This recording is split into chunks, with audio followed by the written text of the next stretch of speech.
Democrat Wes Moore is an Army veteran, Rhodes Scholar, a former investment banker, and former head of a nonprofit organization, and as of 3 months ago, the governor of Maryland.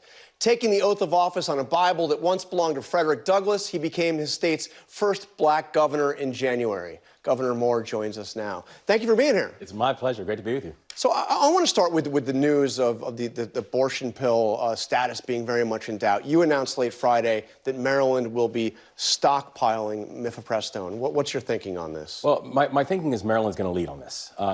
This is the first time that we've actually seen a Supreme Court actively working to take rights away from people.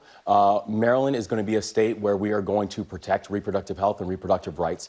Not only have I instructed our Department of Health to be able to make this decision that we are going to be stockpiling the drug for upwards of 3 years. Also, if you look at the legislative session that we just had, we passed 3 bills that was focusing on things like increasing access, increasing privacy, and also making sure that when people come to Maryland, they're not going to be criminalized. And I worked in partnership and supported the legislature's leadership over the presiding officers to make sure that next year, abortion and reproductive rights will be on the ballot in the state of Maryland. So Maryland is going to lead on this issue.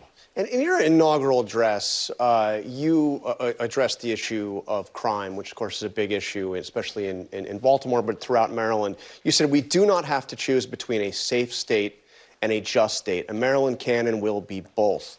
So what, you're in, I guess you're about 89 days in. Right. What is your approach to dealing with the issue of criminal justice? Well, you think in Maryland, for the past 8 years in the state of Maryland, we've watched the homicide rate double in the state of Maryland. 355 murders in Baltimore City alone, yeah. Right? And in the state, you've seen the level of non-fatal shootings in the state of Maryland over the past 8 years.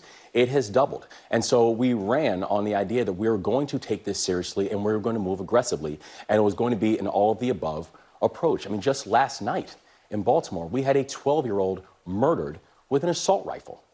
A 12-year-old. And so when we talk about an all-of-the-above approach, it's why in our first 90 days, yes, we did things like invest a historic measure of $107 million into mental and behavioral health supports, that we put $122 million into local law enforcement, to include $17.5 million into Baltimore City alone.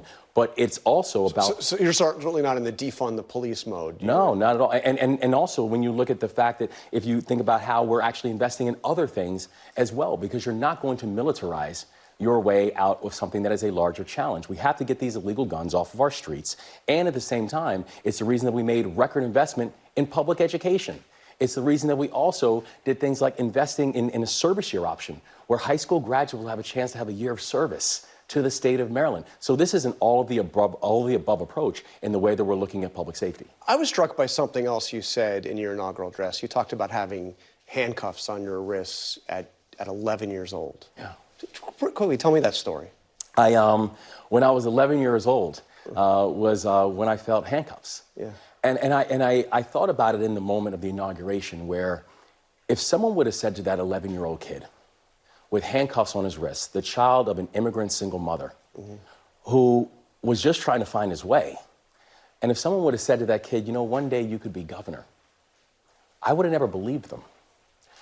So what happened? Why did you have handcuffs on your wrist? Well, so in that case, it was because I was spray painting and trying to leave my mark on the world via a spray paint can. Yeah.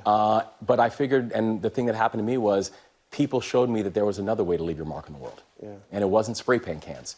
It was actually being part of something bigger than yourself. And so I had the opportunity, despite having a lot of challenges when I was young. My dad died when I was young in front of me. I had the opportunity to go on and join the Army when I was 17 years old. I ended up deploying overseas, running a small business, and then running one of the largest poverty-fighting organizations in this country. And the reason that I wanted to run for governor in the first place is I said, we can actually build a new type of ecosystem of politics in our state, and one that says this is not about how we're going to exclude, but how we're going to include, and it's going to create a better path for each and every one of us. And you've talked a lot about service, and I think it's the first of your 4 pillars. You talk about a year of public service available for every high school graduate before either college or going to work. Public service is something, national service is something we've heard for years political leaders talk about. George H.W. Bush with his 1,000 Points of Life, right. AmeriCorps, Governor Hogan talked about this. How are you actually going to make that happen? Well, we How do already you pay for it. We already did. Well, yeah, for 200 people for the Yeah, initial? so what's going to happen is Maryland is now, in our first 90 days, Maryland's now the first state in the country to offer a service year option for high school graduates. And really what it is that for when a person graduates from high school, they can join the military, they can join the workforce, they can go to trade school, there's a few different options. But what Maryland is now doing is Maryland's now saying, or you could have a year of service to the state. And partnering with local nonprofits, for companies, also labor unions, and we're really doing it for three different reasons. One is we believe that service is genuinely sticky, and those who serve together generally stay together. The second, this is about experiential learning and giving young people a chance to learn more about the different options that are available for them to be able to do. And the third reason is this is going to redefine patriotism in the state of Maryland. When people talk about what does it mean to be a patriot, being a patriot means lifting your neighbors up, not tearing them down. That's what we're going to do. Just quickly, how do you pay for it? Because it sounds expensive to have every high school graduate would have a year.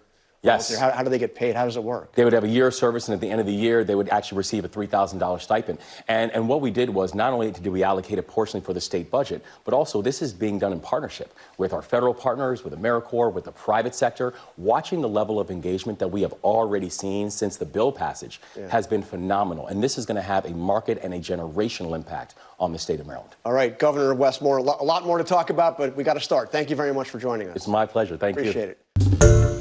Hi, everyone. George Stephanopoulos here. Thanks for checking out the ABC News YouTube channel. If you'd like to get more videos, show highlights, and watch live event coverage, click on the right over here to subscribe to our channel. And don't forget to download the ABC News app for breaking news alerts. Thanks for watching.